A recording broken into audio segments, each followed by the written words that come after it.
तो मेरे प्यारे शिव भक्तों, आपने देखा कि किस तरीके की जो है न्यूज़ें चल रही हैं और कुछ ना कुछ ऐसी स्थिति उत्पन्न हो जा रही है कि मार पीट झगड़ा, किसी को कोई टकरा गया, किसी में आजकल सब्र नहीं है। कुछ छोटी सी न्यूज़ों को बहुत बड़ा चढ़ाकर भी बना दिया जा रहा है, कुछ झूठी भी बनाई दी जा रही हैं और कुछ सच्चाई भी इसमें है। तो आखिर ये क्या इशू है? पहली चीज तो है कांवड़ यात्रा का विरोध जो लोग कर रहे हैं, क्यों कर रहे हैं, सनातन के खिलाफ क्यों हो रहे हैं। दूसरी चीज है कि जो कांवड़िए हैं, जो भोले हैं, उनसे ऐसा क्या हो रहा है, क्या दिक्कतें हैं कि वहां पर मारपीट जो है वो इतनी ज्यादा सालों दर साल बढ़ती चली जा रही है और सरकार इस पे क्यों नहीं कुछ कर पा रही।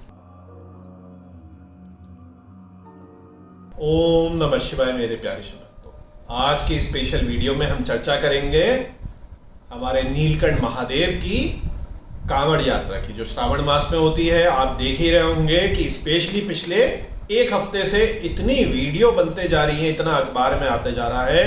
बहुत सारे लोग जो है कांवड़ यात्रा से परेशान हैं, बहुत सारे लोग कांवड़ यात्रा को सपोर्ट कर रहे हैं और एक पक्ष जो है दूसरे पक्ष को, दूसरा पक्ष जो है पहले पक्ष को कमेंट कर रहा है, न्यूज़ें लगवा रहा है, न्यूज़ अपने आप भी आ जा रही है। तो आखिर ये स्थिति क्यों उत्पन्न है, ये क्यों हर साल परेशानी होती है? आज इसी की हम एक छोटी सी लेकिन गूढ़ जो है चर्चा करेंगे। बहुत सारे जो लोग, आप केवल सुनते हैं, आपको अंदर का कांवड़ का रहस्य नहीं पता, और बहुत सारे जो कांवड़ भी उठा रहे हैं उन्होंने सुन लिया, उनके दोस्त जा रहे हैं, उनकी कुछ मन्नत है। असली कांवड़ यात्रा का जो हमारे महादेव, हमारे नीलकंठ से चली, उसका क्या हिस्ट्री है, क्या उसकी छुपी हुई सिंबलाइजेशन है, उस पर हम चर्चा करेंगे। पहले मैं आपको दिखाता हूं कुछ मीडिया की न्यूज़ें, यूट्यूब की न्यूज़ें, जिसमें आप देखेंगे कि कांवड़ यात्रा को एक तरीके से कह सकते हैं कि बदनाम करने की कोशिश तो करी जा रही है, क्योंकि इस तरीके की लॉबिंग तो है ही जो सनातन धर्म को छोटी छोटी कमियों को निकाल के बड़ा करती है और उसको बदनाम करने की कोशिश करती है। और बहुत सारी कमियां सच बात में जो कांवड़ उठाने वाले हैं, जिनको हम कांवड़िए कहते हैं, उनकी भी है। तो उनकी भी क्या कमी है, शासन प्रशासन उसको कैसे कर सकता है। और असली जो कांवड़ उठाने वाले हैं, कांवड़िए हैं, जिनको हम भोले कहते हैं, और आप तो जानते ही हैं भोले कैसे आया, हमारे भोलेनाथ से आया, जो कि बहुत ही भोले हैं, बहुत ही सीधे साधे हैं, हर बात को मान लेते हैं, इसीलिए उनको भोलेनाथ, और कांवड़िए जो है हमारे कांवड़ उठाने वाले, उनको भोले कहा जाता है। तो जल्दी से पहले देखते हैं कि इस समय एक हफ्ते से है तो ये हर साल ही, लेकिन पिछले एक हफ्ते से कैसे इसमें स्पीड अप हो गया है जो कांवड़ का विरोध करने वाले या नेगेटिव न्यूज़ फैलाने वाले, और कांवड़ों ने भी काफी उत्पात किसी ना किसी कारण मचाया है। तो मेरे प्यारे शिव भक्तों, सबसे पहले हम जल्दी से देखते हैं कि पिछले एक हफ्ते से मीडिया में या यूट्यूब में किस तरीके की कांवड़ यात्रा से रिलेटेड नेगेटिव न्यूज़ें हो रही हैं, किस किस कारण हो रही है और क्या क्या कहा जा रहा है। पहले उनको जल्दी से हम देखते हैं, फिर हम वीडियो के असली जो हमारा मकसद है उसको आगे बढ़ाएंगे, जो कि है प्राचीन समय के हिसाब से जो हमारी कांवड़ यात्रा होती थी उसका छुपा हुआ असली मतलब क्या है, ताकि जो भी शिव भक्त हैं कांवड़ यात्रा को सही ढंग से समझ सके। मेरे प्यारे शिव भक्तों, चलिए नीलकंठ महादेव का नाम लेकर अपनी कांवड़ यात्रा को समझने की कोशिश करते हैं। इसमें आप सभी शिव भक्तों का स्वागत है। और आपको पता ही है कि कांवड़ यात्रा हमारी भगवान नीलकंठ, हमारे भोलेनाथ, हमारे महादेव, हमारे शिव की भक्ति यात्रा है। तो कांवड़ आपने इस तरीके से रास्ते में देखी ही होगी कि अलग अलग जो कांवड़ हैं, कांवड़िए हैं, वो जल लेने के लिए अकेले या समूह में, ग्रुपों में यात्रा करते हैं अलग अलग जगह से।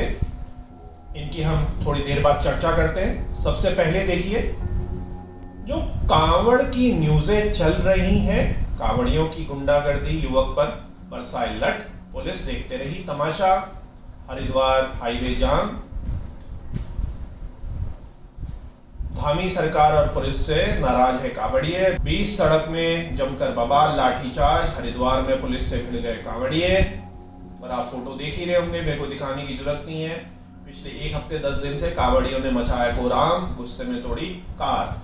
और इसी तरीके से कुछ मिक्स न्यूज़ें भी हैं कि इतनी पढ़ी लिखी लड़की ने उठाई कांवड़ यात्रा, तो आपने आपने कहा अरे बहुत अच्छा है नई जनरेशन के लिए। फिर नेगेटिव आ गई, कांवड़ियों के 2 गुट आपस में ही लड़ मरे, आपस में भिड़े, खूब चले लाठी डंडे। एक फिर टीचर वायरल हो रहे हैं, ये कांवड़ लेके मत जाना, टीचर ने कैमरे पर बताया पूरा सच, कांवड़ियों ने तोड़ी स्कूल बस। अब ये आ गया सोशल मीडिया और इंस्टाग्राम, एक तरीके से उसके हिसाब की न्यूज, 35 किलो की सोने की कांवड़, 10 लाख की कांवड़, 101 फुट विशाल कांवड़, करोड़ों का कांवड़, 15 करोड़ की हीरे से बनी कांवड़। उत्तराखंड में कांवड़ियों के डीजे पर बैन, कांवड़ी ऐसे नहीं होते, डीजे प्रतिबंध से नाराजगी बढ़ी, यात्रा के रंग में भंग। और ये बड़े बड़े जो है हमारे डीजे, और ये काफी वायरल हुई थी, जिसमें अभी कहा जा रहा है कि प्याज निकला था तो पूरा जो तोड़ दिया गया था ये खाने का। मेरा पति पैरों पर लेटा रहा, कांवड़ियों ने तबाही मचाई, बहुत ज्यादा वायरल हुई थी ये भी वीडियो। कांवड़ उठाने की मान्यता जो है वो ये माना जाता है कि जो भी श्रद्धालु पूरे विधि विधान से, कैसे पूरे विधि विधान से, ऐसे नहीं कि मुंह उठाया बाइक पकड़ी और घूमने निकल गए, पूरे विधि विधान से सच्ची निष्ठा से, निष्ठाहीन यात्रा एकदम बेकार है, कांवड़ की यात्रा करते हैं उनकी हर मनोकामना पूरी होती है। तो उनकी हर मनोकामना पूरी होती है। यह विश्व की सबसे बड़ी धार्मिक पैदल यात्राओं में से है, जिसमें हर साल लाखों श्रद्धालु जो है भाग लेते हैं, श्रद्धालु भाग लेते हैं। जो भोले हैं हमारे साथ, उनके साथ शब्द जुड़ गया श्रद्धालु, तो श्रद्धा होनी बहुत ज्यादा जरूरी है। कांवड़िए इनको भोला भी हम कहते हैं, भोले भी हम कहते हैं। ये भक्त जो है अपनी पूरी यात्रा के दौरान शिव नाम जपते रहते हैं, और अधिकांश जो है भोले धैर्य और भक्ति के मार्ग को अपनाते हुए पैदल ही अपनी यात्रा को पूरा करते हैं। और इसके साथ साथ ही जो उनका उपवास होता है, ब्रह्मचर्य होता है, और भी उनकी जो कठोर आध्यात्मिक अनुशासनता होती है उसका पालन करते हैं, अधिकतर करते हैं। ऐसा नहीं है कि जो कांवड़ उठाने वाले हैं वो सबके सभी उपद्रव मचा रहे हैं, ऐसा होता तो फिर तो लाखों आ रहे हैं, तो 1-2 कोई केस एक दिन में हो रहा है किसी ना किसी कारण। तो ये जो है एक कांवड़ उठाने वालों की मान्यता है। तो देखिए यहाँ पर बहुत सारे लोग जो है पैदल ही यात्रा कर रहे हैं, नंगे पैर यात्रा कर रहे हैं। अगर कोई किसी कारण नंगे पैर नहीं कर रहा, जूते के साथ कर रहा है, तो कोई दिक्कत की बात नहीं है, चमड़े का जूता वो ना हो। देखिए देश काल परिस्थिति के हिसाब से चीजें समझने की जरूरत है। पहले मिट्टी की रोडें होती थी, उनमें कांच, गंदगी, प्लास्टिक और भी जो खराब पदार्थ हैं वो नहीं होते थे, तो सब लोग पैदल चलते थे। आज के दिन गंदगी इतनी हो गई, रोडें जो है मिट्टी की जगह डामर की हो गई, वो भी कई जगह टूटी, कांच उनमें है, कीलें, आपको पता है हाईवे में कितनी कीलें होती हैं, आपने कई देखे होंगे कि कीलें भी घुस जाती हैं कई बारी। तो जूते में भी यहाँ से एक प्रश्न आएगा, तो हम कुछ क्वेश्चंस को भी इसमें लेते चलेंगे, जिसके माइंड में है तो आप बिल्कुल कर सकते हैं, उसमें ऐसी कोई मनाही नहीं है। चलिए आगे बढ़ते हैं।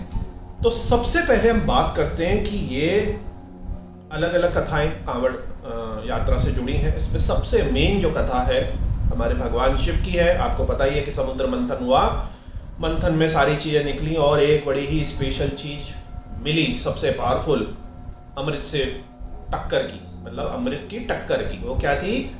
कालकूट जहर, हलाहल।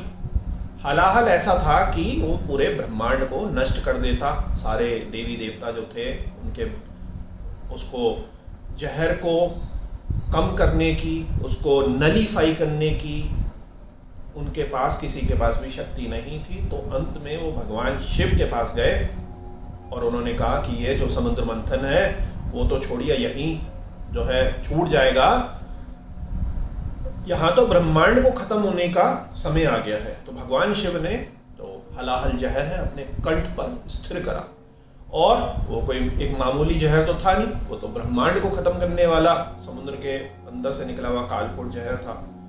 तो उसने भी अपना असर दिखाया और भगवान शिव के जो शरीर था उसमें अत्यंत जो है ताप उत्पन्न होने लग गया और बड़ी ही अनस्टेबल कंडीशन उस ताप के कारण होने लगी।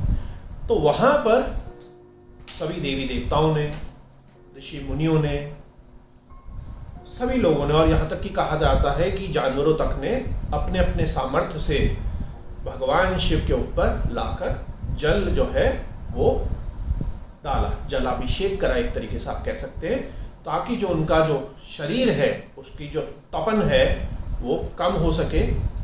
और उसके बाद ये भी मान्यता है कि हमारे नीलकंठ महादेव जो मंदिर है और हमारा पूरा जो क्षेत्र है, क्योंकि कई सारे आप लोग तो जानते हैं कि हमारी वहाँ पे बिल्कुल नीलकंठ के पास एक आने वाले समय में आश्रम का निर्माण हो रहा है, तो हमारा पूरा क्षेत्र जो है मणिकूट पर्वत है। मणिकूट पर्वत में ही रहकर भगवान शिव ने 60,000 साल तक तप करा और अपने जो जहर पिया था वो कंठ पे ही धारण कर लिया, इसीलिए उनको नीलकंठ कहते हैं। और इसीलिए नीलकंठ महादेव की इतनी ज्यादा जो है मान्यता है, हमारे मणिकूट पर्वत की इतनी ज्यादा मान्यता है। पूरा क्षेत्र जो है हमारा मणिकूट पर्वत है। तो एक कथा तो ये है सबसे मेन। इसीलिए जो कांवड़ है, जो हमारे भोले हैं, वो जल को लेते हैं हरिद्वार से और नीलकंठ की यात्रा पे आते। मतलब अगर हम इधर की बात करते, क्योंकि कई सारी जगह अलग अलग क्षेत्रों पे अलग अलग नदियों से जल लिया जा रहा है, गंगा के अलग अलग क्षेत्रों से जल लिया जाता है, और भगवान शिव या अपने गांव के और उसके बाद अपने गांव के मंदिरों में ले जाकर जल चढ़ाया जाता है। सबसे ज़्यादा जो कह सकते हैं हाईलाइट जो है, सबसे ज़्यादा जो फेमस है, वो हरिद्वार कांवड़ यात्रा होती है और नीलकंठ वहाँ से जाते हैं। तो ये मैंने आपको जो है एक कथा जो है हमारी पौराणिक कथा जो है मैंने आपको बता दी। और एक और इसमें कथा है भगवान श्री परशुराम की, कि ये पहले जो थे कांवड़धारी थे, उनकी मान्यता के अनुसार भगवान शिव को उन्होंने गढ़मुक्तेश्वर से गंगा जल ले जाकर शिवलिंग पर चढ़ाकर अर्पित करा था, और कई लोग उनको पहले कांवड़िए मानते हैं। और एक और जो इसमें मान्यता है वो ये है कि भगवान श्री राम ने जो झारखंड में देवघर है वहाँ बाबा बैजनाथ के शिवलिंग पर गंगा जल चढ़ाया था, इसलिए कुछ भक्त भगवान श्री राम को भी कांवड़िया मानते हैं। और आपको पता तो है भगवान श्री राम जो है शिव जी के जो है भक्त हैं। तो मेरे प्यारे शिव भक्तों, यहाँ पर एक डीप सिंबलाइजेशन सीक्रेट आप समझिए। इस सीक्रेट को, इस सूत्र को आप पकड़ के चलेंगे तो आपको बहुत कुछ कवर हो जाएगा। भगवान शिव ने ही सब रचना करी, भगवान शिव का ही सारा तंत्र है, यंत्र है, मंत्र है, सारी जो चीजें हैं भगवान शिव और शक्ति की ही दी हुई है। यहाँ पर आप एक सिंबलाइजेशन समझिए कि भगवान शिव पर साधना करके, अपने को तप में डाल के, तपस करके हमने शिवलिंग पर जल चढ़ाना है। जब आप बात करते हैं कुंडलिनी योग की, हमारे भगवान गोरखनाथ जी की, जिन्होंने हठ योग को दोबारा से स्थापित करा, तो हमारा इसमें सिंबलाइजेशन जो है कि मेडिटेशन करके इस पूरे श्रावण मास, जो नहीं जा पा रहे, यात्रा में किसी कारण नहीं जा पा रहे, तो वो भगवान शिव का मेडिटेशन तो कर सकते हैं, चाहे वो बिगिनर है या एडवांस साधक है। हमारा जो अमृत टपकता है, हमारा जो अमृत बार बार ही गिरता है, और आपको पता है जो योग क्षेत्र में है कि वो उसका ह्रास होता है, हमारी अग्नि उसको खत्म कर देती है। उस अमृत को ही हमने बचाना है जो हमारे बिंदु से टपक रहा है। तो यहाँ पर आप ध्यान योग लगाकर, भगवान शिव का ध्यान योग लगाकर उस टपकती हुई जो अमृत की बूंद है उसका आप सेवन करिए, उसका आप सेवन करिए, और इसी से जो है आपकी शिव का जो पूजन है, शिव की जो सिद्धि है, शिव की जो साधना है वो पूर्ण होती है। तो अलग अलग डीप सिंबलाइजेशन है इस चीज में। तो ये भी आप समझिए कि जलाभिषेक इस तरीके का भी होता है, जो कुंडलिनी योग के, हठ योग के जो है प्रैक्टिस करते हैं, एडवांस प्रैक्टिस करते हैं। अगर आप पुराने स्क्रिप्चर्स को रेफर करते हैं तो हर चीज में एक डीप सिंबलाइजेशन है। तो अब हम आगे बढ़ते हैं। यहाँ पर एक बहुत फेमस कथा हम और लेते हैं। वैसे इसका डायरेक्ट कोई मतलब जो है कांवड़ यात्रा से नहीं है, लेकिन उसका अपना आज के कलयुग में इतना ज़्यादा एक तरीके से सिंबलाइजेशन है, एक मान्यता है, एक इमोशंस को जगाने वाली चीज है जब हमारे संबंध वगैरह सब खराब होते जा रहे हैं परिवार में, वो है श्रवण कुमार। तो आपने देखा होगा कि आज के दिन भी बहुत सारे जो कांवड़िए हैं वो अपने कंधों पर अपने माँ बाप को या अपनी माता जी को या अपने पिताजी को लेकर चलते हैं, जो कि आप किसी भी धर्म में किसी भी उसमें नहीं देखेंगे। ये हिंदू धर्म की, हमारे सनातन धर्म की ही इतनी ब्यूटीफुल जो है, इतनी कह सकते हैं इतनी उच्च परंपरा है। तो यहाँ पर भी जो कांवड़ है वो बड़ी ही मार्मिक कथा है कि हमारे जो श्रवण कुमार थे उन्होंने अपने वृद्ध माता पिता को कांवड़ जैसी डोली में बैठाकर तीर्थों की यात्रा करवाई। और इसी को आप आज के दिन भी इंस्टाग्राम में या अपनी आंखों के सामने न्यूज़ में, मीडिया में, अखबार में, यूट्यूब में देखते हैं कि बहुत सारे जो युवा हैं स्पेशली गांव के जो है अपने माता पिता को अपने साथ अपने कांवड़ की डोली में तीर्थ के लिए लाते हैं। अब थोड़ा सा डिटेल में कांवड़ यात्रा को और समझते हैं।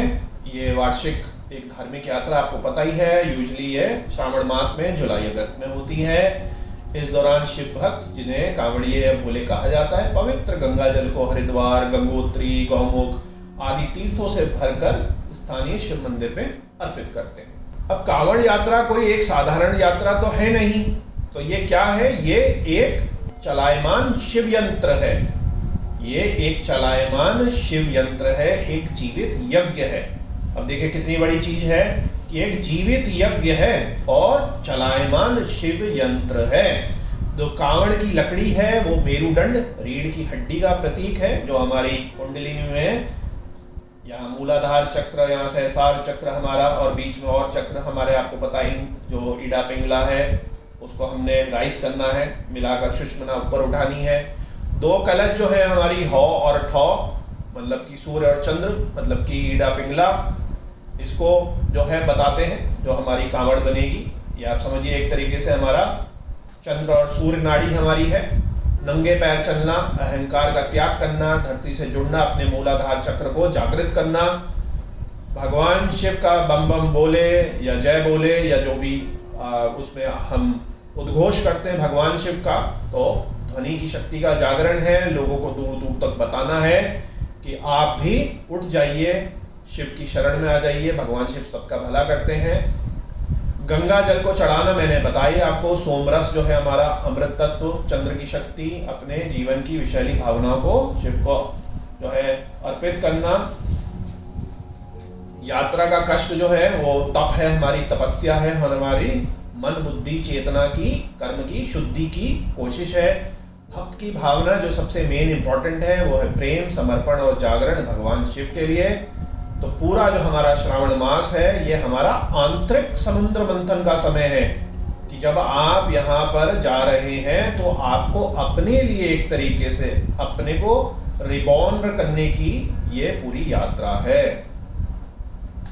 अपने को आप रिबॉर्न कर रहे हैं। और जो हमारा भक्त है, कांवड़िया है, वो भोला है, भोलेनाथ का रूप है, सरल है, त्यागी है और तपस्वी है। तो ये है कांवड़ यात्रा का एक छोटा सा जो मतलब कि कांवड़ यात्रा इतनी इम्पोर्टेंट और उसका हर एक जो छोटा छोटा पक्ष है वो कितनी ज़्यादा जो है हमारी सनातन की संस्कृति को लेकर चल रहा है। तो मेरे प्यारे शिव भक्तों, अभी तक जो कांवड़ यात्रा है उसमें देखिए कई लोग शौकिया कर लेते हैं, लेकिन आप कर सकते हैं 1 साल की, 3 साल की, 5 साल की। इसका पूर्ण लाभ कुछ इस तरीके का माना जाता है कि यह 12 साल की तपस्या और 12 साल का संकल्प होता है। तो आपको ये, आप इस साल आए तो इसको अगले 12 साल तक करना होता है। बहुत ही ज़्यादा ये टफ है। ऐसा नहीं है कि आप घूमने फिरने इस साल आ गए और आपने इंस्टाग्राम और यूट्यूब वगैरह के लिए रील, शॉर्ट्स, फोटो वोटो कर ली और अपनी डीपी में डाल दी। इस तरीके से ये नहीं है। कांवड़ यात्रा जो है क्षणिक यात्रा नहीं है, यह दीर्घकालिक तपस्या है जिसमें पूर्ण श्रद्धा, संयम और संकल्प के साथ ही आरंभ किया जाता है। ठीक है ना।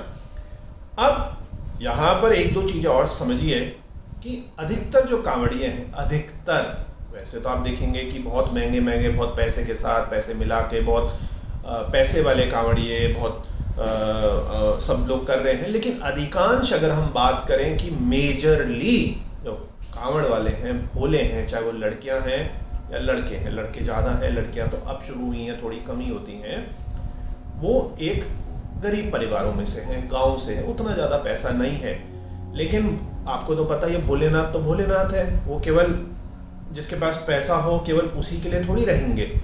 तो कांवड़ यात्रा इतनी ज़्यादा इम्पोर्टेंट है गांव के हमारे बच्चों के लिए जिनके पास पैसे नहीं है। असली में तो साधक यही हैं, वो साधक नहीं है कि हेलीकॉप्टर बुक करा और केदारनाथ पहुंच गए और 10,000 का कमरा ले लिया, इस तरीके से पैदल चल रहे हैं, तप और तपस्या कर रहे हैं, इनके पास पैसे नहीं हैं, बहुत ही कम पैसे के साथ ये चल रहे हैं और केवल अपनी श्रद्धा भाव के साथ चल रहे हैं। तो भगवान शिव क्या कह रहे हैं कि आपके पास कुछ भी नहीं है, कुछ भी साधन नहीं है, उसके बाद भी आप अपनी यात्रा पे चल रहे हैं, बिना किसी कंफर्ट के चल रहे हैं। अधिकांश जो है आप ये देखिए ना कि कांवड़िये आज के दिन भी पैदल कई 100 किलोमीटर चल के आ रहे हैं, कुछ ही जो है गाड़ियों में आ रहे हैं, कुछ आ रहे हैं, अधिकांश तो भी पैदल आ रहे हैं। क्या जरूरत है, पकड़ ले बाइकें ना, बुलेटें पकड़ लें, कारें पकड़ लें, सीधे पहुंच जाए, पानी पूनी चढ़ाएं और कारों में ही वापस लौट जाएं, ऐसा नहीं है। अधिकांश लोगों की अभी भी इस तरीके की भक्ति भाव है। आने वाले टाइम में मैं तो ये कहूँगा कि जो कॉर्पोरेट के पढ़े लिखे बच्चे हैं, कॉलेजों में कर रहे हैं, वो भी 3, 4, 5 दिन अपने निकालिए, बहुत ज़्यादा नहीं कर सकते तो एक सेंट्रलाइज जगह से आप शुरू कर लीजिए। आप 100 किलोमीटर नहीं कर सकते तो आप 30 किलोमीटर की 40 किलोमीटर की यात्रा हफ्ते भर की नहीं कर सकते, 2 या 3 दिन की आप कर लीजिए। हर किसी को ये यात्रा जो है अच्छे ढंग से करनी ही चाहिए, और जो नहीं जा सकते उनको मैंने आपको बता दिया कि घर में वो अपना एडवांस जो है ध्यान योग, हठ योग के द्वारा उसको तो करें ही करें। अब जब नए सनातन जो पढ़े लिखे कॉर्पोरेट के बच्चे हैं, अच्छे कॉलेजों के बच्चे हैं, तो जब आप इस यात्रा में शामिल होंगे तो संस्कृति जो है हमारी सनातन वो बची रहेगी। आज इसकी बहुत ज़्यादा जरूरत है, स्पेशली जो भी शिव भक्त हैं। तो ज़्यादा से ज़्यादा इसमें अगले साल से जुड़िए, अच्छे ढंग से मैनेज करिए, अच्छे ढंग से प्लानिंग करिए और बहुत ही आनंद पूर्वक लोगों को भी आनंद दीजिए। जब वापस आएंगे अपनी लोकल जगह पे, वहाँ पे भी आनंद आएगा, क्योंकि भगवान शिव का जो है प्रसाद सभी को मिलेगा। तो इस तरीके से आपको जो नए युवा हैं, मॉडर्न युवा हैं, उनको भी इसमें ज़्यादा से ज़्यादा शामिल होना चाहिए। अब इसकी विधिवत शुरुआत कैसे होती है? अलग अलग मान्यताएं हैं, अलग अलग गांव के अलग अलग पंथों के अलग अलग जो सेक्ट्स हैं हमारे, अलग अलग जो परंपराएं हैं, उनके हिसाब से अलग अलग चीज़ें होती हैं। अब ये कांवड़ यात्रा की शुरुआत कैसे होती है? तो अलग अलग तरीके से होती है। अलग अलग जो गांव में है, अलग अलग जो मान्यताएं हैं, अलग अलग जो परिवार है, अलग अलग जिनके जो गुरु हैं, अलग अलग जो संप्रदायों से अलग अलग जुड़े हुए हैं। लेकिन ओवरऑल बेसिकली क्या होता है कि पहले हर जो हमारी सनातन संस्कृति है उसके हिसाब से गणेश पूजन होता है, देवी का पूजन होता है, और उसके बाद जो है कांवड़ का पूजन होता है। जो जलपात्र हैं जो चलेंगे हमारे साथ, जो डोली चलेगी हमारी, जिन बर्तनों में हम गंगा जल को ले जाएंगे, भगवान शिव को चढ़ाएंगे, सारी चीज़ों की जो होती है शुद्धि होती है, उसकी पूजा होती है, उसकी अर्चना होती है, क्योंकि वो ही अब मेन है, क्योंकि उसके साथ पूरी शुद्धता और आपको सात्विकता रखनी है। इसके बाद कई लोग मेहंदी लगाते हैं, सिंदूर लगाते हैं, अलग अलग उसमें अपने अपने मत हैं। घर के जो बड़े बुजुर्ग हैं, माता पिता की जो है अनुमति लेते हैं। घर के जो बड़े बुजुर्ग हैं, माता पिता हैं, उनकी अनुमति ली जाती है, ये क्योंकि मस्ट है, क्योंकि बहुत सारे लोग जो हैं कई सालों का प्रण करके चलते हैं, 3 साल 5 साल, और मैंने आपको बताया जैसे 12 साल। तो एक अनुमति लेना बड़ा ही ज़्यादा इम्पोर्टेंट होता है। कई अपने गुरुओं से भी अनुमति लेते हैं कि 12 साल क्या मैं संकल्प करना चाहता हूँ, करूँ नहीं करूँ, 1 साल का करूँ, 3 साल का करूँ। तो इसके साथ ही ये जो है संपन्न होती है यात्रा। और सबसे पहले जो हम पग लेते हैं, सबसे पहले हम भगवान शिव हर हर महादेव का जो है उद्घोष करके चलते हैं। उसमें कई लोगों की ऐसी भी मान्यता है कि कौन सा पग को आगे लिया जाए, अपनी अपनी मान्यताएं हैं। वरना आप अपना जो नासिका है, स्वर देख सकते हैं कि आपका कौन सा स्वर चल रहा है। या तो स्वर को आप चेंज कर लीजिए प्राणायाम से, वरना अपने पैर के हिसाब से खुद भी वो चेंज होगा, वरना आप जिस स्वर का जो आपका नासिका चल रही है वो वाला जो है पैर आप सब प्रथम आगे बढ़ाइए भगवान शिव के उद्घोष के साथ। तो इस तरीके से आपकी यात्रा जो है आगे बढ़ती है। अब शास्त्रीय दृष्टिकोण की बात करें तो शिव पुराण में ये कहा गया है कि श्रद्धा सहित नदी के जल लाने पर मनुष्य की बंधनों से मुक्ति होती है। मतलब जो भगवान शिव को जल अर्पित करता है नदियों से लाकर। स्कंद पुराण में ये कहा जाता है कि शरीर, मन, भोजन तीनों को शुद्ध बनाए रखें जब ये यात्रा आपकी हो रही है। इसीलिए आपने देखा होगा कि बहुत सारी बारी भोजन में कुछ अनाप शनाप हो जाए। अब आपने तो प्रण लिया है, आपने तो व्रत लिया है कि हम प्याज, लहसुन ये वो कुछ भी उसमें नहीं लेंगे, और आपके में प्याज या लहसुन निकल गया तो फिर आपका एक तरीके से खंडित हो गया। अब उसमें फिर तोड़ फोड़ मच जाती है। तो तोड़ फोड़ की जरूरत तो मैं नहीं कहूँगा, ऐसी है। और जो खाना बनाने वाले हैं, ढाबा चलाने वाले हैं, वो केवल शुद्ध जो सात्विक सनातनी हैं वो ही चलाएं। अपने लिए भी प्याज लहसुन का प्रयोग ना करें। अपने जो सेवादार हैं वो भी वही रखिए जो शुद्ध शाकाहारी हो, क्योंकि गलतीवश आप अब औरों के लिए तो ले आए लेकिन आपने तो खाना लहसुन प्याज ही और गलती से वो मिक्स हो गया और फिर आपका जो है नुकसान हो गया। ऐसा मानना मेरा बहुत कम है कि कांवड़िए भोले ऐसा करेंगे कि कोई 4, 5, 6 लोग बैठ गए और भगवान शिव के नाम पर वो यात्रा कर रहे हैं, और केवल बिल ना देने के कारण कि 50-60 रुपए की जो प्लेट है, 40 रुपए की जो प्लेट है, या उससे महंगी भी आप मान लो 60-80 रुपए की प्लेट है, वो 60-60, 40-40 रुपए बचाने के लिए कोई झूठा इस तरीके का करे और कर रहा है तो फिर तो उसकी यात्रा ही बेकार है। उसको तो मतलब उल्टा कई पाप लग गए उसके।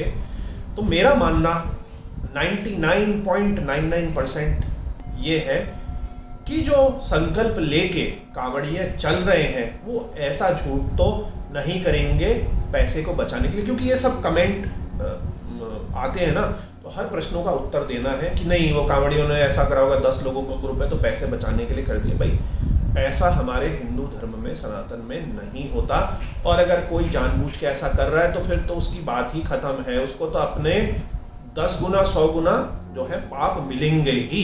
ये तो आप लिख के ले लीजिए। उसकी यात्रा तो बेकारी हो गई और वापस जाने पर उस पर और उसके नियर एंड डियर पर माना ये जाता है कि आपने तो झूठ बोल दिया ना, आपने किसी का नुकसान कर दिया केवल किस लिए कि 40 रुपये 50 रुपये की थाली का पैसा आपको ना देना पड़े। तो ये मेरी मान्यता नहीं है कि कोई सच्चा भोले, कोई सच्चा कांवड़िया, कोई सच्चा शिव भक्त इतनी छोटी छोटी चीज़ों के लिए कुछ ऐसा करेगा। तो मेरे प्यारे शिव भक्तों, चलिए समझते हैं कांवड़ियों के डूज एंड डोंट्स क्या माने जाते हैं, जिसको वो अपने जीवन में, अपनी शिव यात्रा में जो है, अपनी कांवड़ यात्रा में अच्छे ढंग से इम्प्लीमेंट कर सकते हैं। तो सबसे पहले तो नित्य स्नान, शुद्ध वस्त्र के धारण करें। यात्रा के प्रारंभ में आपको पता ही है गणेश अंबिका पूजन, भगवान शिव के प्रति संकल्प लें। आप चाहें तो अपने पंच प्रधान देवों को की भी पूजा कर सकते हैं। गंगा जल को संतुलित रूप से दोनों कंधों पर रखें, एक ही कंधे पे, ताकि जोर ना पड़े।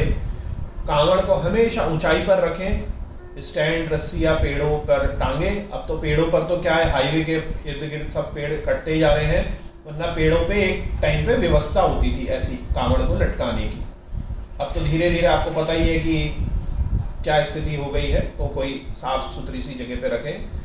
अपना कांवड़ स्वयं ही उठाएं और किसी को ना छूने दें। शिवलिंग पर जो है पानी चढ़ाएं, ब्रह्मचार्य का पालन करें, मानसिक, वाचिक और शारीरिक शुद्धता रखें। ऐसा नहीं कि मानसिक रूप से ब्रह्मचार्य का पालन नहीं हो रहा, पूरी यात्रा में शिव भजन, मंत्र जप, बम बम बोले, हर हर महादेव, या जो भी आपके प्रिय शिव मंत्र या स्रोत हैं उनका उच्चारण आप कर सकते हैं। सात्विक आहार रखें, फलाहार, हल्का शुद्ध भोजन ले। रास्ते में दूसरे की सेवा और सहायता करें। ऐसा नहीं कि साथ के कांवड़ियों की ही सहायता करें। अगर वहाँ किसी जानवर को, किसी फैमिली को, किसी इंसान को अगर सेवा की जरूरत है तो उसकी सहायता आप जरूर करिए। स्वच्छता बनाए रखिए, स्वयं की, स्थान की और जल की। ये तीनों की, ऐसा नहीं कि प्लास्टिक वगैरह ये वो आपने वहीं फेंक दिया, गंदगी कर दी। कांवड़ की जो पवित्रता हमेशा बनाए रखें, गिरने ना दें।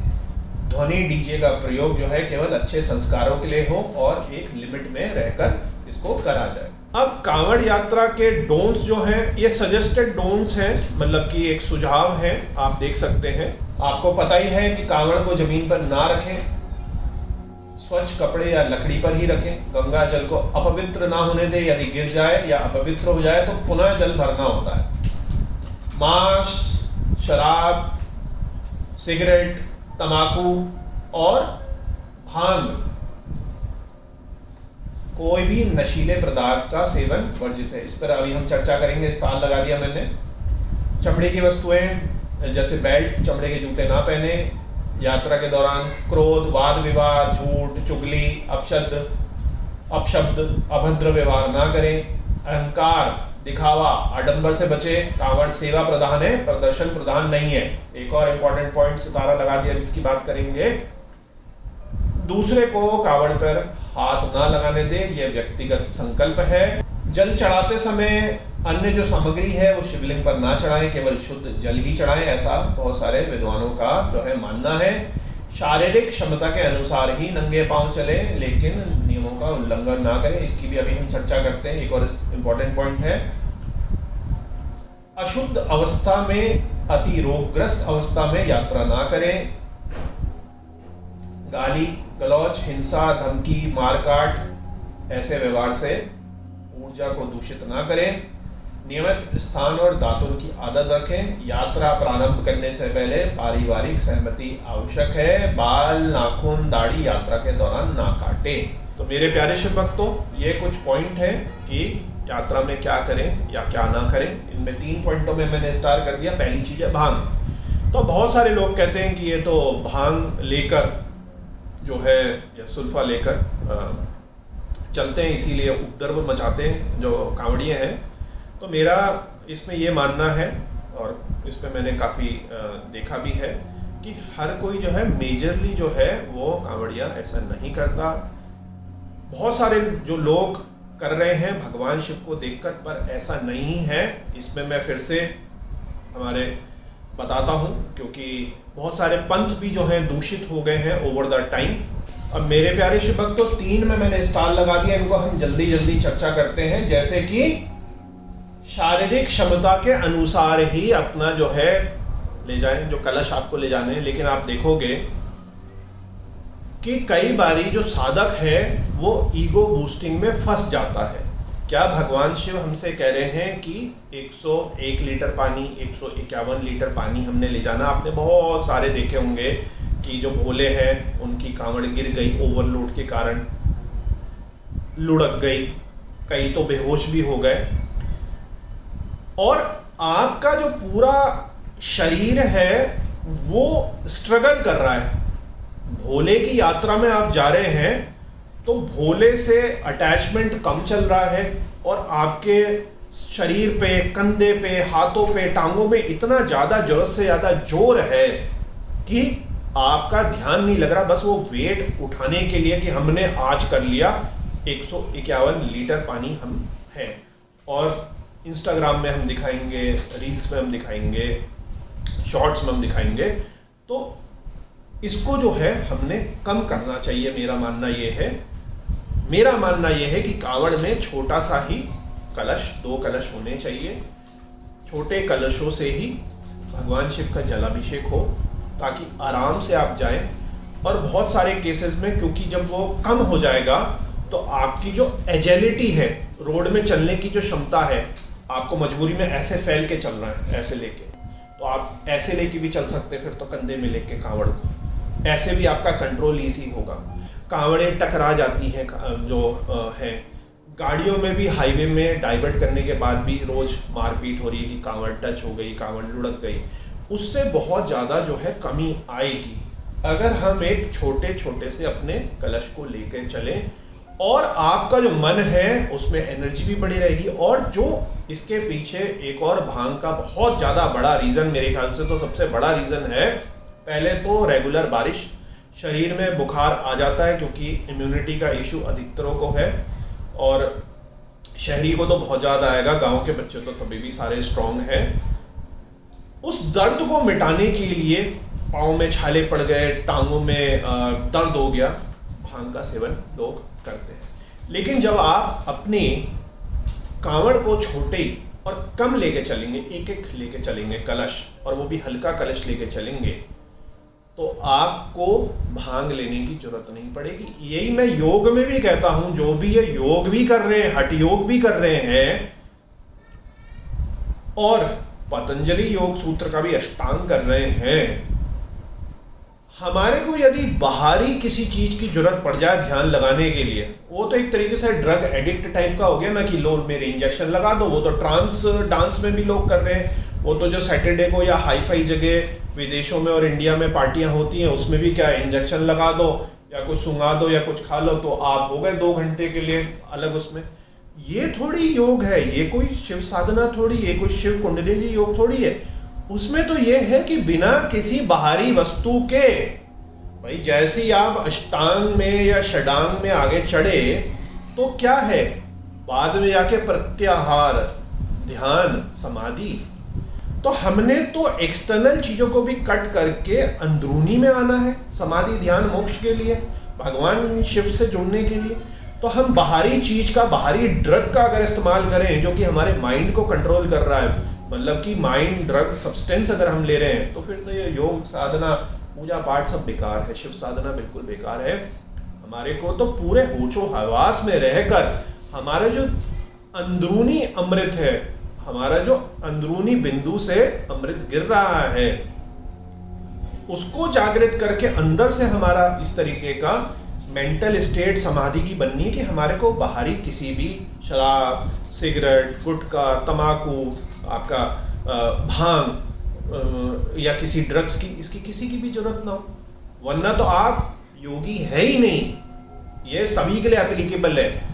आप योगी है ही नहीं, आप किसी दूसरी चीज के भरोसे बैठे हैं, आप शिव के भरोसे नहीं बैठे हैं।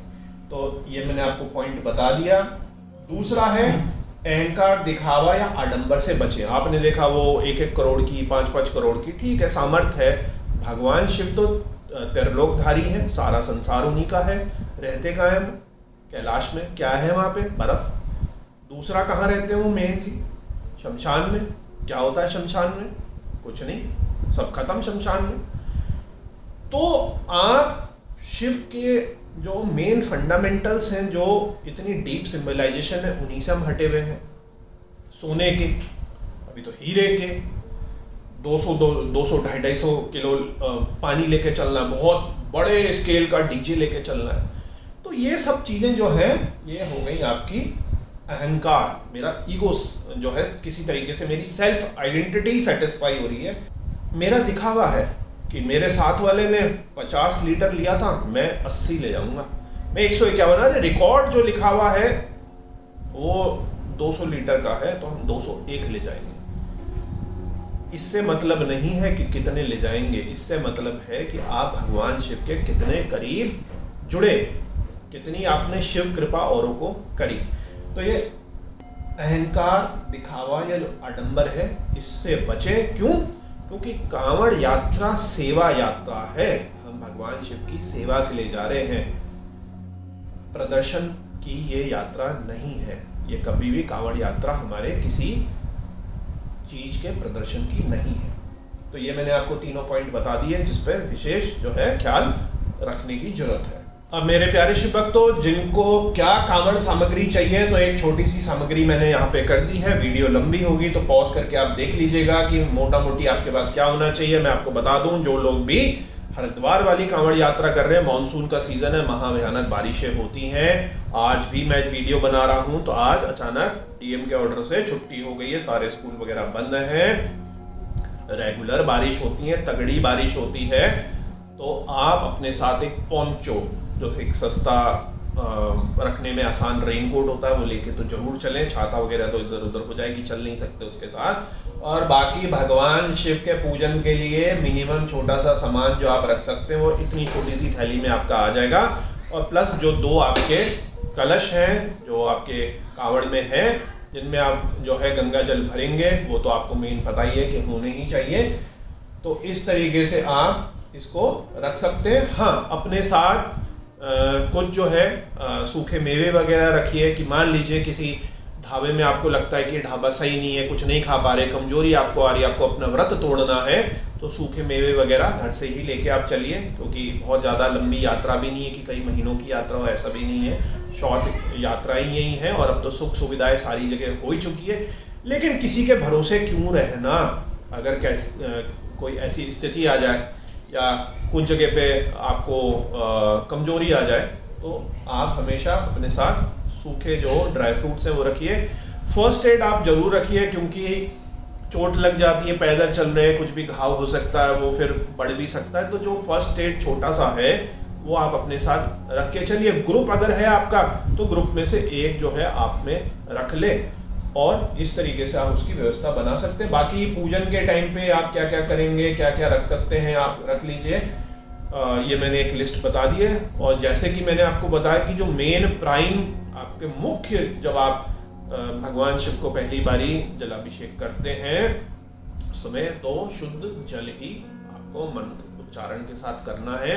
उस समय भगवान शिव को और किसी भी चीज़ों की जरूरत नहीं है। ये तो जो सारी चीज़ें हैं ये एक तरीके से हमारे लिए है कि वहाँ हम गए हैं तो अपनी श्रद्धा भाव से हमने कर दिया, वरना भगवान शिव को तो हमने श्रावण मास में नीलकंठ महादेव को जल ही चढ़ाना है, क्योंकि जल से ही हम उनको जो है शांत कर रहे हैं। यही एक परंपरा है, और एक्चुअली में हम अपने आप को शांत कर रहे हैं। भगवान शिव को तो एक सिंबलाइजेशन है ये सारी।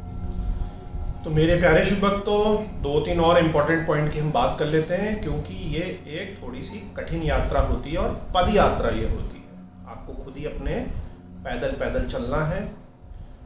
तो जो कोई भी इसकी तैयारी करने वाला है, स्पेशली जो शहरों में रहते हैं, क्योंकि गांव के जो युवा हैं, गांव के जो बच्चे हैं, उनकी तो काफ़ी प्रैक्टिस होती है। यदि आप कम चलते हैं, ऑफिस वर्क आपका है और आप सोच रहे हैं संकल्प लेने की कि मैं कांवड़ यात्रा करता हूँ या करती हूँ, तो आप महीने भर पहले से 1-1 किलोमीटर 2-2 और उसको बढ़ाते हुए 4-5 जो है 5-6 किलोमीटर तक प्रैक्टिस में आ जाइए। 1 महीने में लगभग आराम से ये हो जाती है।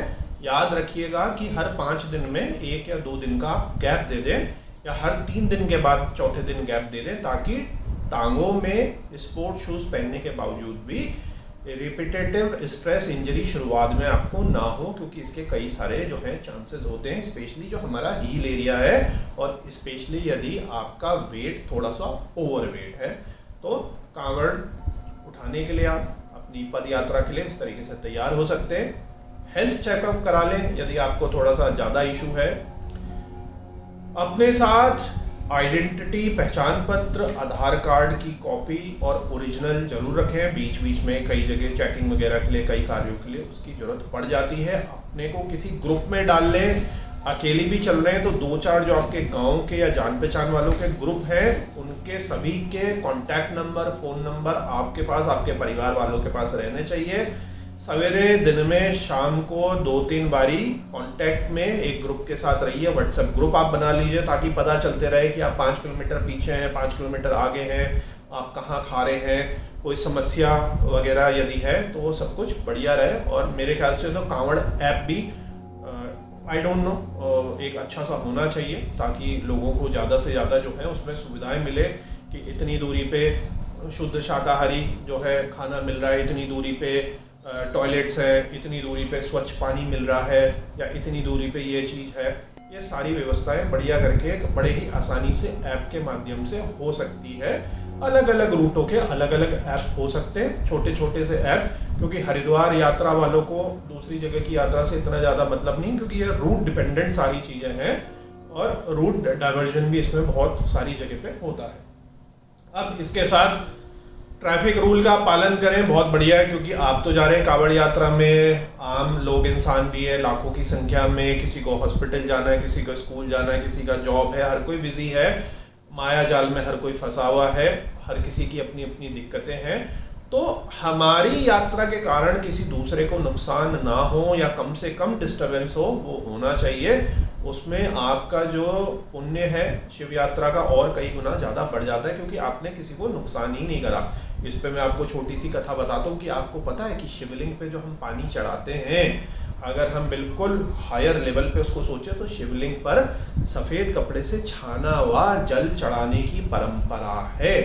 क्यों? कि कोई बहुत छोटी सी जो है मछली का बच्चा या कोई कीड़ा वगैरह वो ना पानी में आ जाए। तो इस तरीके की भी मान्यताएं हैं जब हम भगवान शिव का जलाभिषेक करते हैं और स्पेशली नदी के पानी को लेके चल रहे हैं। तो जब इतना सोचा जाता है कि भगवान शिव में जो पानी चढ़ने वाला है कोई एक छोटे जीव जंतु का नुकसान ना हो, तो एज अ शिव भक्त, as a kanwar, as a Bhole, आपको भी ये चीज का ध्यान रखना चाहिए कि हमारे कारण कम से कम बिल्कुल न्यूनतम या शून्य किसी को नुकसान या परेशानी हो।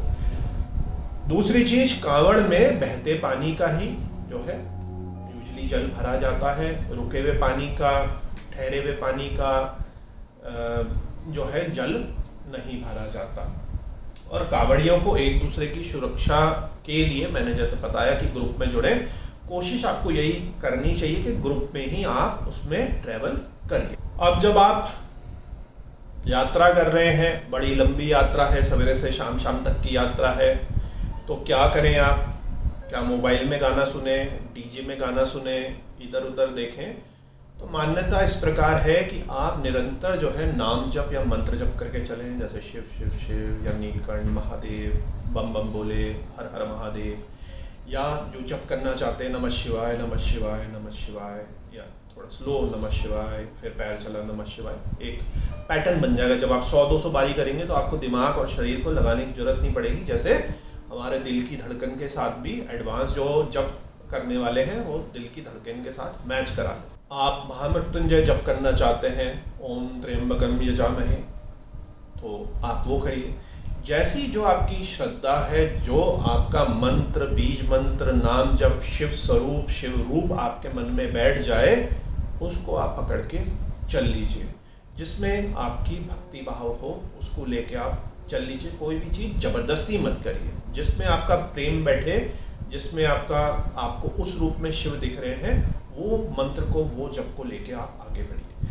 तो ये शिव के जो है नाम जप या पूजन मंत्र जो हैं, आप यात्रा में चलते समय और जब आप जलाभिषेक कर रहे हैं उस समय, दोनों समय में कर सकते हैं। और ध्यान में भी आप बैठना चाहें सवेरे शाम, तो यात्रा के टाइम पर सेल्फ इंट्रोस्पेक्शन जो है कि अपने अंतरात्मा की खोज करने के लिए भी आप जा रहे हैं इस भक्ति यात्रा में, तो वो बहुत ज़्यादा जरूरी है। क्योंकि आपको पता है कि भगवान शिव, आपको खुद पता ना, शिव पुराण, स्कंद पुराण, कोई सा भी आप पुराण लिखेंगे तो भगवान शिव के साथ एक चीज जो कभी भी नहीं हटती, कई हजारों दिव्य वर्षों तक उन्होंने तप करा, मेडिटेशन में बैठे। मेडिटेशन, ध्यान अगर किसी ने सबसे ज्यादा करा है तो वो भगवान शिव ही है, वो आदि योगी है। और उन्हीं की परंपराओं को आगे जो है बाकी ऋषियों मुनियों ने आगे बढ़ाया। तो यात्रा में केवल यात्रा जो है चलने की ना हो, वो चलने की यात्रा के साथ साथ ध्यान यात्रा भी आपकी बने। मेरे प्यारे शिव भक्तों, यहाँ पर एक छोटी सी हम चर्चा करते हैं कांवड़ यात्रा बहुत आपने सुनी, कई नए हैं, कई पुराने हैं, कई तो कांवड़ यात्रा केवल टीवी पे ही देख रहे हैं कि अरे ये क्या चीज़ है। आप तो ऑफिसों में काम करते हैं, शहरों के रहने वाले हैं, तो थोड़ा हमारी हिंदू संस्कृति के बारे में, सनातन संस्कृति के बारे में भी पता होना चाहिए। यूजुअली जो है कांवड़ जो है यात्रा 4 मुख्य प्रकार की होती है। उस पर एक छोटी सी चर्चा करते हैं, फिर वीडियो को आगे बढ़ाते हैं। तो सबसे पहले आती है सामान्य कांवड़ यात्रा। इसमें बहुत ही आसानी से जो भी भक्त हैं अपने कांवड़ के साथ आराम से चलते हुए यात्रा को करते हैं और शिव मंदिरों में गंगा जल चढ़ाते हैं। सामान्य कांवड़ यात्रा में जो कांवड़ है भोले हैं, रास्ते में आराम करते हुए यात्रा करते हैं, आराम से चलते हैं और अपने लक्ष्य तक पहुंचते हैं। ये सबसे बेहद सरल और सहज है। और बीच में कहीं भी थक गए तो आराम कर लिया और फिर यात्रा शुरू कर ली। दूसरा है डाक कांवड़ यात्रा। आपने इंस्टाग्राम, यूट्यूब में देखा होगा। इसमें तेज तरार यात्रा में, ये जो तेज तरार हमारी कांवड़ यात्रा है, इसमें गंगा जल चढ़ाने के लिए बिना रुके दौड़ते हुए वापस आते हैं। ये काफ़ी चुनौतीपूर्ण होता है, इसके लिए बहुत ज़्यादा जो है टीम वर्क और एनर्जी और परसिस्टेंस की जरूरत होती है। अधिकतर ये 1-2 दिन में ही पूरी हो जाती है। डाक कावड़ यात्रा के दौरान जो है कावड़िए भागते भागते जाते हैं, नदी से जल लेकर भगवान शिव को जलाभिषेक करते हैं और रेगुलर भागते हैं, और उसको जलाभिषेक करने के बाद ही यात्रा जो है वो व्यवस्था उसमें खत्म हो जाती है। और जलाभिषेक की यात्रा जो है वो विशेष व्यवस्था जो है इन डाक कावड़ियों के लिए होती है, क्योंकि इनको कई घंटों का वेट नहीं कराया जा सकता। तो इस तरीके से बहुत सारे मंदिरों में इनके जो है नियम होते हैं, और इसको बड़े ही मजबूत जो है कावड़ जो होते हैं वो करते हैं, क्योंकि इसमें मजबूती की बहुत ज्यादा जरूरत होती है। अब है खड़ी कावड़। खड़ी कावड़ में क्या होता है कि ये कावड़ किसी भी कीमत पर जमीन पर नहीं रखते, आराम करते हुए सोते समय भी नहीं रखते, इसलिए हमेशा एक कतार में इनको सीधा रखा जाता है। ये सामान्य यात्रा से मुश्किल होती है, इसमें लगातार चलना होता है। इस कावड़ यात्रा में 2-3 कावड़िए होते हैं, जब कोई थक जाता है तो दूसरा कावड़ लेकर चलता है, लेकिन कावड़ नीचे जमीन पर नहीं रखते। तो ये काफी कठिन कावड़ यात्रा है कंटिन्यूसली, तो इस तरीके से ये मैनेज होती है। फिर है डंडी कावड़ यात्रा, ये सबसे कठोर जो है रूप है। इसमें पूरे शरीर को साष्टांग जो है दंडवत करते हुए चलते हैं, और ये सबसे कठिन जो है यात्रा मानी जाती है। इसमें घर से लेकर नदी और उसके बाद जल लेकर शिवालय तक दंडवत करते हुए जाते हैं, और इसमें काफी टाइम लग जाता है। तो अधिकतर जो आप देखते हैं ये सामान्य कावड़ यात्रा और डाक कावड़ यात्रा तो कम ही करते हैं। आपने देखा होगा बहुत तेजी से भागते हैं, जैसे रिले रेस होती है, साथ साथ ये चलते, फिर कोई थक जाता है तो दूसरा उसकी जगह ले लेता है। तो इस तरीके से ये कावड़ यात्राओं के अलग अलग जो है मुख्य डाइवर्जन्स है, मुख्य क्या कहते हैं इसके जो है प्रकार है। अब छोटे मोटे कुछ प्रश्न हैं कि सबसे जो फेमस है वो कावड़ यात्रा कौन सी है। मैंने आपको पहले भी बताया कि जो हरिद्वार नीलकंठ कावड़ यात्रा है, ऊपर ये जो पूरा अपना हरिद्वार का सर्किट चल रहा है, ऋषिकेश हरिद्वार वाला जो चल रहा है, ये सबसे ज़्यादा फेमस है। तो यहाँ पर जो हमारे भोले हैं क्या करते हैं, गंगा जी से पानी भरा और अपना चल दिए। चलने के भी 2 रास्ते हैं, डिपेंड करता है कि कांवड़ यात्रा को क्या कह रखा है। टूरिस्ट तो अलग अलग जगह से जाते हैं, पर फाइनली आप क्या है, आप पहुंचेंगे नीलकंठ महादेव। नीलकंठ महादेव मैं आपको बता दूं कि टेक्निकली नीलकंठ महादेव जो है वो ऋषिकेश में नहीं है। ऋषिकेश कुछ ऐसी स्ट्रेटेजिक लोकेशन में है कि उसके 3 फड़ हो जाते हैं। एक हमारे देहरादून जिले में पड़ता है, एक टिहरी जिले पे पड़ता है, और एक पौड़ी जिले में पड़ता है यमकेश्वर ब्लॉक में। तो जो नीलकंठ महादेव हमारा मंदिर है मणिकूट पर्वत पे, ये पड़ता है हमारा यमकेश्वर ब्लॉक में। यमकेश्वर ब्लॉक में, जो कि पौड़ी जिले के अंतर्गत आता है, पर पौड़ी बहुत ज़्यादा दूर है। तो आप ये समझिए कि उसका स्टार्टिंग पार्ट ऋषिकेश और एक तरीके से पौड़ी के बॉर्डर क्षेत्र है। लेकिन तहसील की हम पटवारी जगह की बात करें तो ये हमारा यमकेश्वर ब्लॉक में पड़ता है। तो ये यहाँ पर पहुँचते हैं सारे जो भोले हैं और नीलकंठ महादेव पर जल चढ़ाते हैं। इसके अलावा भी और कई यात्राएं हैं, जैसे कई लोग नर्मदा से महाकाल तक, गंगा जी से नीलकंठ, गंगा जी से बैजनाथ धाम, गोदावरी से त्र्यंबकेश्वर, और गंगा जी से केदारेश्वर। मतलब गंगा जी मतलब गौमुख, वो ऊपर तक जाएंगे, जिसको जाना है बहुत लंबा टाइम लगेगा। और गौमुख से जल भरकर वो फिर पूरा इतने नीचे नहीं आते, वो सीधे सीधे केदारनाथ जी में भी कई लोग चढ़ाते हैं। कम हो गए, क्योंकि केदारनाथ जी सावन के मास में काफ़ी, आपको पता ना यात्रा कितनी डिफिकल्ट और कितनी रिस्की हो जाती है, लेकिन जाने वाले कुछ लोग जाते हैं गौमुख तक, और वो वहाँ पे केदारेश्वर या बाकी दूसरी जगह भी चढ़ाते हैं। केदारनाथ जी की ज़्यादा मान्यता है। तो इस समय बारिशें बड़ी भयानक होती हैं, इसलिए जो है नंबर 1 सर्किट इस समय बन जाता है अपना हरिद्वार नीलकंठ वाला। और नीलकंठ के कई सारे रास्ते हैं, कई लोग जंगल के शॉर्टकट से जाते हैं, कई लोग घूम के जाते हैं आगे से। अलग अलग अपनी व्यवस्था है, कुछ अपनी गाड़ी से जा रहे हैं तो अपनी गाड़ी का अलग रूट है। तो फाइनली लेकिन वो पहुंचते हैं हमारे मणिकूट पर्वत पर। क्या लड़कियां कावड़ यात्रा कर सकती हैं? बिल्कुल, बहुत सालों से अब दूसरा प्रश्न आता है कि क्या लड़कियां कांवड़ यात्रा कर सकती हैं? तो बिल्कुल कर सकती हैं। बहुत सालों से लड़कियां जो है कांवड़ यात्रा कर ही रही हैं, यहाँ तक कि बच्चे भी कर रहे हैं। तो लेकिन अपनी फिजिकल फिटनेस और अपनी सेफ्टी सिक्योरिटी ग्रुप में लेकर ही आप उसको कांवड़ यात्रा को करें। क्या कांवड़ में मैं वाहन चला सकता हूँ? तो देखिए, वैसे तो ये अपनी जो है तपस की यात्रा है, अपनी तप की यात्रा है। इसमें आप पैदल जब चलते हैं तो बड़ी मुश्किलें आती हैं। आपको अपने सोचने समझने के लिए, अपनी इच्छा शक्ति जगाने के लिए ये सारी चीजें हैं। तो उसका जो है आध्यात्मिक महत्व बिल्कुल अलग है। लेकिन कुछ कारण यदि हैं, घर में बुजुर्ग लोग हैं, उनको आप दर्शन कराना चाहते हैं, आपकी ऐसी अवस्था है कि आप नहीं इसको कर सकते, तो गाड़ी में भी आप जा सकते हैं। तो गाड़ी में भी जा सकते हैं। लेकिन कांवड़ यात्रा जो प्राचीनतम चलती आ रही है, वो पैदल की ही मान्यता जो है। तो मेरे प्यारे शिव भक्तों, एक आखिरी हम प्रश्न लेके चलते हैं कि क्या कांवड़ यात्रा दर्शन के टाइम पर क्या भगवान शिव को जल चढ़ाने से ही सब कुछ हो जाएगा, मतलब पर्याप्त है ये? तो बिल्कुल, इसका जो मेन है वो जल चढ़ाना ही है। मैंने आपको समुद्र मंथन की हलाहल वाली पूरी जो है कथा बता दी आपको। लेकिन एक बात हमेशा याद रखनी है कि जो कांवड़ हमारी यात्रा है, हर भोले को याद रखनी है कि जो हमारी कांवड़ यात्रा है वो कांवड़ की जल यात्रा भी नहीं है, वो है भाव यात्रा। कई लोग जल में ही फंस जाते हैं, साधक जो है, भोले जो है, जल में ही फंस जाते हैं।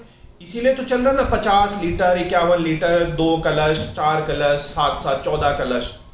नहीं, भाव मेन इंपॉर्टेंट है। इसमें भाव और साधना, जो आंतरिक शुद्धता, तपस्या है, अगर वो मिस है और केवल आपने खूब सारे कलश रख लिए, कई 100 लीटर पानी रख लिया, वो ज्यादा महत्वपूर्ण नहीं है। भक्ति भाव ज्यादा महत्वपूर्ण पूरी यात्रा में है।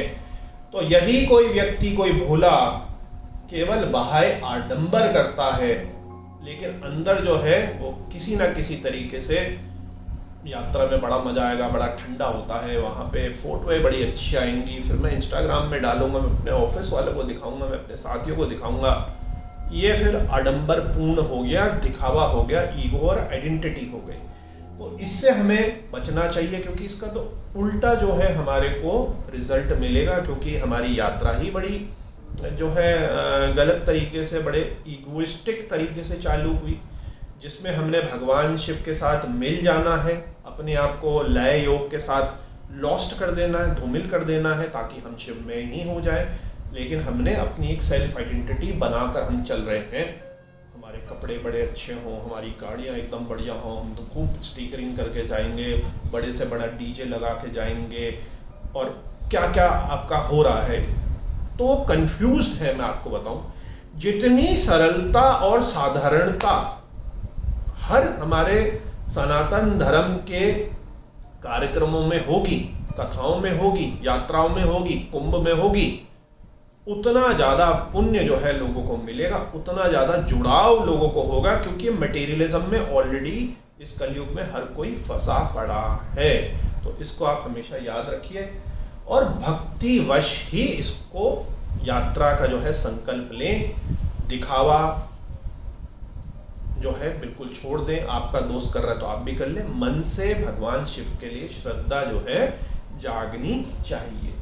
तो आपको हमेशा ये क्लियर होना चाहिए कि आप इस यात्रा में आखिर सच में क्यों शामिल होना चाह रहे हैं। यदि आप फैशन और बाकी अन्य मकसद से करते हैं तो आपको इसका कोई लाभ प्राप्त नहीं होता, उल्टा इसका आपको नुकसान ही होगा। तो बहुत अच्छी यात्रा है। सभी जो भोले हैं, जय कांवड़धारी, जो सारे हमारे कांवड़धारी हैं वो भोले का ही स्वरूप इस यात्रा में है, क्योंकि उन्होंने संकल्प ले लिया, अपने अंदर शिव को स्थापित कर लिया और शिव से मिलने के लिए वो जा रहे हैं। एक भगवान शिव जिन्होंने संसार के लिए सब कुछ अपना निछावर कर रखा है, उन्होंने हलाहल हमारे लिए पिया, तो उनकी शांति के लिए, उनको नमन करने के लिए जो है भोले जा रहे हैं। तो उन सभी को नमन है। और अंत में मेरे प्यारे शिव भक्तों, आप सभी की जो है शिव साधना, कांवड़ यात्रा, शिव मंत्र जप, जो भी आप भगवान शिव के लिए करना चाहते हैं, उनकी भक्ति के लिए जुड़ना चाहते हैं, आपको उसमें सफलता मिले, दिव्यता मिले, और आपकी जो शिव साधना है वो बहुत आगे तक बढ़े। याद रखिए, भगवान शिव हमसे कुछ नहीं चाहते। ये जो भी हम करते हैं, जप, पूजा पाठ, रुद्राभिषेक, जलाभिषेक, कांवड़ यात्रा, ये हम एक्चुअली में सब अपने लिए ही कर रहे हैं। भगवान शिव तो केवल दिशा दिखा रहे हैं, उनको कोई सी चीज की जरूरत नहीं है। ये सब हमारी मजबूती के लिए, हमारे जो है शुद्धि के लिए, हमारी भलाई के लिए ही है। तो हमारे को ये भी कभी ईगो नहीं आना चाहिए कि मैं सबसे बड़ा शिव भक्त, मैंने तो देखो वहां जाकर कांवड़ यात्रा करके जल चढ़ाया, कोई नहीं चढ़ा रहा था मेरे गांव से या मेरे ऑफिस से, तो मैं एक अकेला व्यक्ति था या थी और मैं ही सच्ची भक्त हूँ। भगवान शिव ये सब आपकी भलाई के लिए, आपके लिए करवा रहे हैं। भगवान शिव अपने लिए नहीं करवा रहे। तो ये सबसे जो है मुख्य सूत्र है। अंत में भोलेनाथ से ये विनती है कि आप पर और आपके परिवार पर कृपा करें। ओम नमः शिवाय।